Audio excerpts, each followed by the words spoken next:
आता आपण बघूयात होर्डिंग दुर्घटनेबद्दलच्या 9 बातम्या। घाटकोपर होर्डिंग दुर्घटना प्रकरणात कंपनीविरोधात सरोष मनुष्यवधाचा गुन्हा, कंपनीचे मालक भावेश भिंडेसह इतरांवर गुन्हा दाखल। गुन्हा दाखल होताच भावेश भिंडे बेपत्ता, मुंबई पोलीस मुलुंडमधील राहत्या घरी पोहोचले असता भावेश भिंडे सापडला नाही, मोबाईलही बंद असल्याची पोलिसांची माहिती।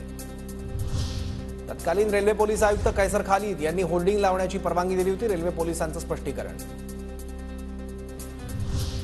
महापालिकेची परवानगी न घेता लावलेल्या सर्व होर्डिंगवर कारवाई करणार, महापालिका आयुक्त भूषण गगराणींची माहिती। घाटकोपरमध्ये होर्डिंग दिसण्यासाठी झाडांची कत्तल केली, याबाबतही आयुक्तांकडून गुन्हा दाखल। इगो मीडिया कंपनीचा मालक भावेश भिंडेचा उद्धव ठाकरे आणि अरविंद सावंतांसोबतचा फोटो, भाजप मीडिया सेलकडून ट्विट, टक्केवारी घेऊन ठाकरेंनी होर्डिंगला परवानगी दिल्याचा आरोप।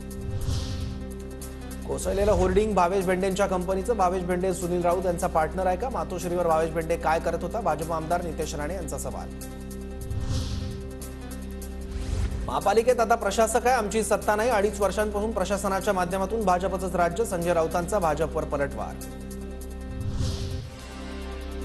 होर्डिंग दुर्घटनेत उद्धव ठाकरेंचा काय संबंध? कोणी व्यापारी येतात आणि फोटो काढतात, भाजपच्या आरोपांवर छगन भुजबळांचं वक्तव्य, तर मुंबईतील सर्व होर्डिंगची चौकशी करण्याची मागणी।